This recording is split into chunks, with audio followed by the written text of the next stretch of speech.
CPS showing up at your house can be really scary, and I think it's one of every parent's worst fears. So today we're going to talk a little bit about what happens if they show up at your house and hopefully reduce some of that anxiety if they were to show up at your house. Any stories shared in this podcast have had names and details changed for the confidentiality of clients. Any resemblance to someone real is coincidental. Hello everybody, thank you for joining us for today's video. In today's episode, we are going to talk again about Child Protective Services. And last time we talked about what happens if you call Child Protective Services, but today we're going to talk about what happens if someone calls on you or if you were to be investigated by CPS, which I think is probably every parent's worst fear, or at least on the list. I think it's a big fear. It's something I know a lot of people when they come in and talk to us, they're really worried about what we're going to have to call for, what we're not going to have to call for, that kind of thing. Yeah. So what happens? I think it's worth at least noting before we jump straight into the quick answers. It's probably not what most of us have catastrophized it to be. Yeah. Would be my guess. I had an experience this past week in talking with a client where CPS has become involved, and it's still stressful. That doesn't change, right?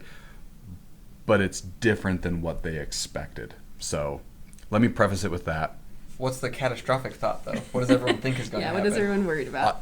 My experience has been that everybody thinks that CPS gets involved to take their children from them. Mm-hmm. Yep, right? They're coming to take your kids away. Mm-hmm. Yeah. Okay, so what can we expect? Good question.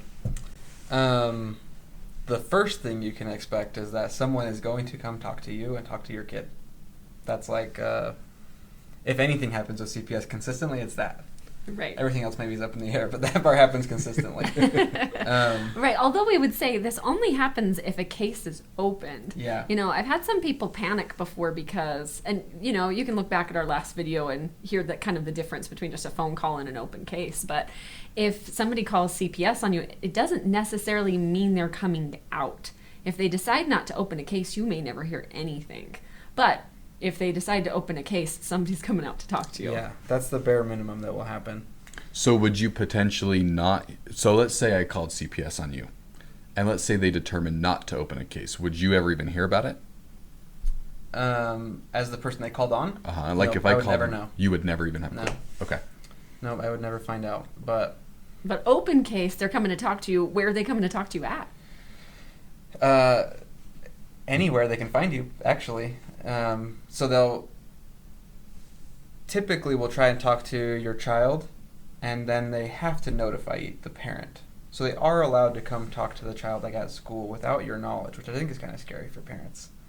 But if they do that, they're then required to come talk to the parent. But either way, they're going to talk to you anyways, because the case is open against you, and you have your chance to say what happened and these kind of things. And these are done, at least here in Utah, I'm assuming probably everywhere else too, in what's called a forensic interview. So a forensic interview is what the CPS workers or the Children's Justice Center workers are trained in to make sure they're not asking leading questions and that they're not putting ideas in the kids' heads, and that it all stays forensic or court legal if it ever happened to go to court, things like that. Okay. So they come probably talk to your kid first. Yeah. And then talk to you. This could be at home, it could be at work, it could be at school. Yeah. It could be any of those places.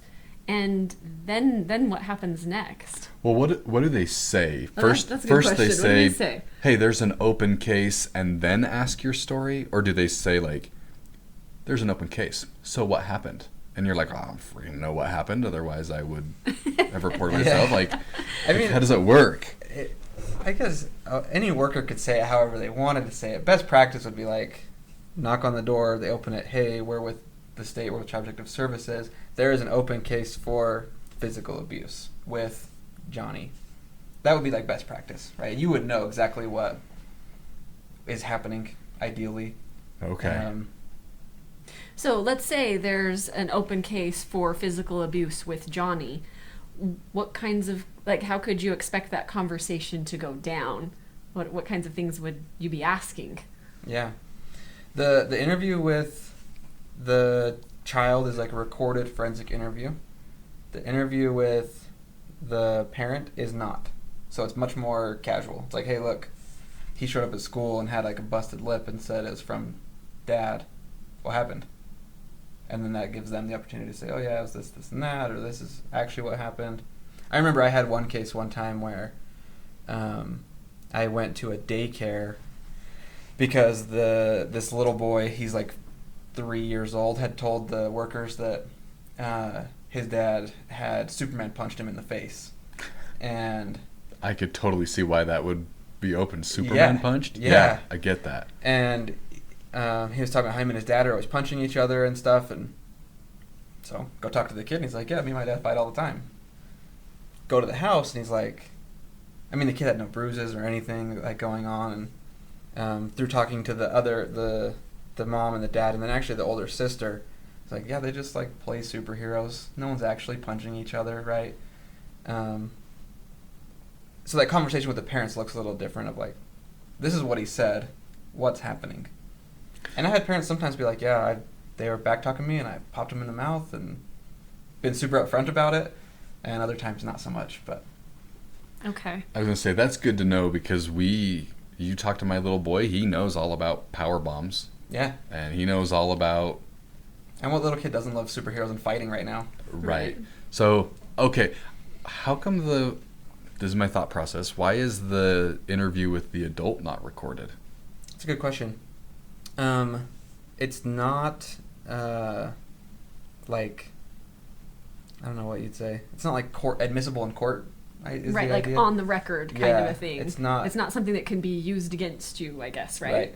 Yeah. Like, whereas the kid interview can be like, hey, we're going to put this in if this goes to trial for whatever reason, like the jury will hear or see this interview or whatever.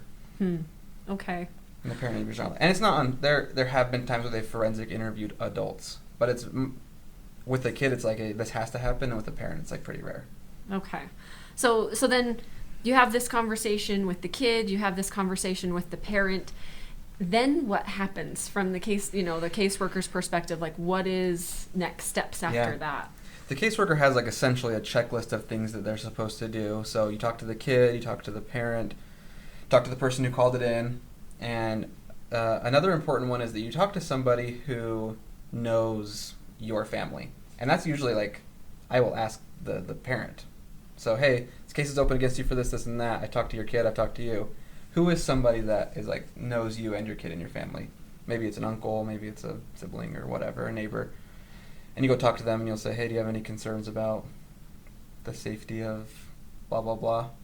And that's like I feel like that's maybe hopefully a reassuring thing for people, because they get to say, hey, look, I get to have someone on my side who can kind of vouch like, that I'm a good parent, and yeah, so like on a so character forth. witness kind of. Yeah, basically. Something like that. Jaden Superman punches me at work. Right, but then Shara's here to say no, like, he would never. He's not tall enough. And then there would be, I mean, sometimes you'll interview other kids if it's necessary, if it's something that's relevant to everybody. Like if, let's say the case was open for, like environmental neglect, so like a dirty house case, right? Then you'd have to interview all the kids who live there. Or if it's like the kids are reporting that they're all so hungry, right? Then it maybe is like a more involved thing that way. But after that, the worker has to make a determination usually with their supervisor, with their team, or with another worker. They'll talk about it. A case ends one of two ways, which we talked about a lot in our last video, right? It's supported or unsupported. But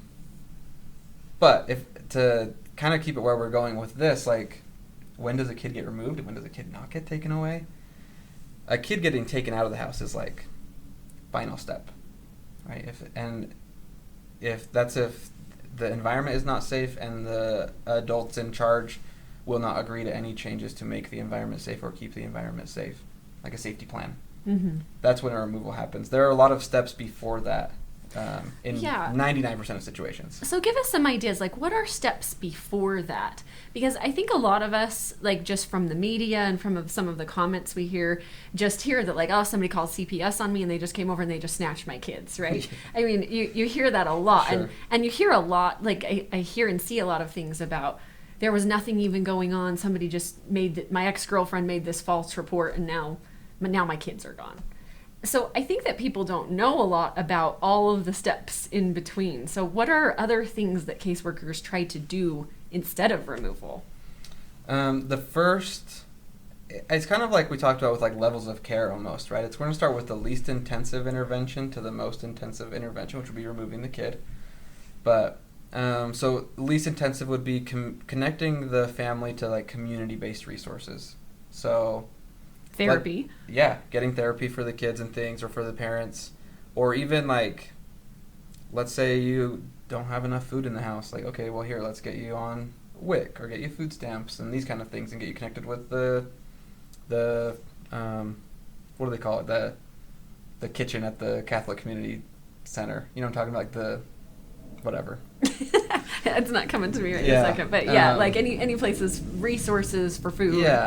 Yeah, or clothes, or DCFS, like we would bring these things people call a baby box, like if they didn't have anywhere for their baby to sleep, and it's like a box, like a cardboard box, but it's got like blankets and pillows and diapers and things like that, right? So you're not sleeping with your baby in your bed, you have them in a box at least so they're safe or whatever.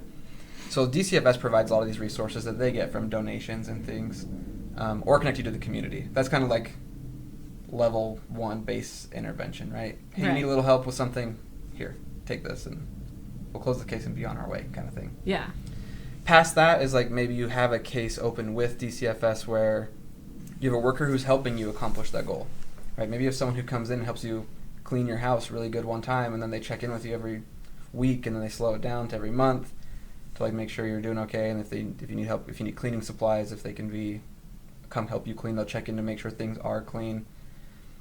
Clean in the sense of like, is there anything dangerous on the grounds for kids to be putting in their mouth or touching or whatever. But where a caseworker is more involved with making sure you're getting the services that you said you would do, or you need to do, or you've decided you can't do by yourself. So like in this is almost like the next step. They keep checking in on you. It's not just like a one and done kind of a thing, right? They're keeping eyes on you for a period of time. Yeah. Go up from there, and we start talking about like a worker who is like coming to your house and just checking on the kids, making sure they're safe, right? Like this is maybe a little bit more intense. This is before, something happened, the state's still worried about it, so they have to have someone checking in and saying, hey, look, if something like this happens, like then we'll have to talk about removing the kids from the home, kind of thing. We'll make safety plans, that kind of stuff. And then you go to safety planning, right, which is saying, hey, look, if you don't follow these rules, we will have to take the kids out of your house. And I think it's also important to say if a kid is removed from a home, it's for the child's safety. It's not like a punishment. It's not like, hey, you're not a good parent, we're taking your kids away. Right, and it's not like a personality clash. Like, sometimes I think that people get this picture that, like, this caseworker comes out and they just don't like you. And so that's why the kids are taken out of the home, and this is kind of the story that's told. Yeah. But the reality is, like, the caseworker themselves can't even make the determination to take the kids. Like, they would have to have a supervisor or a team they discuss this with, and there would have to be like substantial concerns about the child's safety to remove them from the home. Yeah, your caseworker definitely might not like you. Maybe they do, maybe they don't. And you might not like them. Yeah, you may hate them. But it goes to remove a child, it actually goes to the district attorney's office. They have to give you a warrant, and they have to determine, yep, there is enough here for this to happen, for a removal of a child. So it is not the caseworker's decision, and it is not... And it's not even, so what you're saying is, like, it's not just the caseworker or the supervisor. Like, you have to take this to the district attorney and say, here's the concern. Yeah, you go all the way from, I take this to my supervisor and say, hey, look, I think this maybe needs to be talked about, like a removal. Supervisor looks it over and says, yeah, I agree. Then the supervisor will call the district attorney's office, and they'll ask you 1,000,001 questions, the worker and the supervisor, and then make a determination if they can say, yeah, this is an unsafe situation, or no, you just need to go safety plan. And there's so many people involved that it's kind of like its own built-in checks and balances a little bit. Not to say that a mistake could never happen, but there are a lot of things in place to hopefully help them not happen very much. Right. The reality is the mistakes that you hear about on social media and that sort of thing, those mistakes are much further and far between than you really think they are. A lot of times it's just very difficult. And I'm not saying always, I'm not saying nothing could ever go wrong or that this could not be a fair system. I'm not saying that. But I'm saying that the instances where that happens are probably a lot fewer and farther between than what we hear. I honestly think more often it happens that CPS tries to remove a child, they aren't able to, and then something bad happens to that child, and the mistake was made on that end. That nothing happened, that no intervention was done. I think I see that more often. Interesting. I don't know that I have any other questions other than maybe this one. So after that, they determined to close a case. You probably get notified of that too. Yeah, you should be. If the case is open and they decide for removal, you'll know. They'll show up and say, hey, yeah, you have 10 minutes to gather stuff for your kid. Like, how does that work? You'll show up, you'll have a warrant. Depending on the situation, you can get law enforcement to come with you or not. And you talk about if the person has anyone they want to have the kids, right? Ideally you're placing them with kin, so family members. Yeah. Hey, can your uncle take them? Whatever, right? Things like that. And the idea of removal is, in most situations, there are always extreme situations, but in most situations is that reunification is the goal. And reunification is what they call it there, but that just means that your kids will come back to you. It just usually involves some level of hey, you gotta clean your act up a little bit. Right, you gotta do A, B, C, D things. And we will help you do that. Right, before the kids can come back. And in these cases I've seen a lot of things anger management classes, clean up the house, different things like that. Yeah. That maybe might take a little bit of time, but again, the goal is to get the kids back in the home. Yeah. And I'm sure every state is different because the politics and courts and whatever, but I know here in Utah, at least in my experience, reunification is what happens in most situations and is always the goal. And there are a lot of situations where I've seen people who had their kids multiple times removed get reunified with their kids again. It's not a very final thing in most situations. And in most situations, it's very temporary and very short. Right. And you also get visitation and things, and that's all determined by the courts and whatever, but it's not a full, you don't get to see them, don't get to talk to them, don't get to be involved. Ideally, it really is, in the best case scenario, a way to say, hey, look, your kids aren't safe, let's get you in a state to be able to take care of them and take care of yourself and put them back in the home. Yeah. Since you're obviously the most knowledgeable about this, would this be an accurate statement? To wrap things up, right? CPS is out there, and it's probably not as bad as what we have all created it to be, but it is still stressful. Yeah. But it's more of a support system than a punishment system. Would that be a fair statement? I think so. And again, I'm speaking from someone who is on one end of the system, and That's it fair. is a flawed system, and there are issues for sure. But if it totally is stressful, and understandably so, but if it's a system that you're going to cooperate with and you're going to not stomp your feet and fight against the whole time, you're probably not going to get your kids removed first. Because like I said, they're going to offer you a lot of chances up to safety planning in most situations to not have your kids taken out of the home or out of your custody. But if you cooperate with it, it can actually be a really helpful thing for a lot of people. The people that run into a lot of the most issues with it are people who are trying to fight it the most usually. Right. Well, and I would say some of the times I've seen people have the most issues with this is when there are parents who are using substances, and in their illness of their addiction, they have a lot of difficulties being honest with themselves about what things actually look like. Sure. And, you know, and I, again, like, no like judgment about that, because I mean, addiction is a very difficult illness and a really hard thing, but this is one of the problems with an illness like that, is it makes reality skewed for you. It's really hard for you to see reality. You may not see some of the danger that your children are in, and when somebody tries to tell you that that's dangerous, that might not feel true.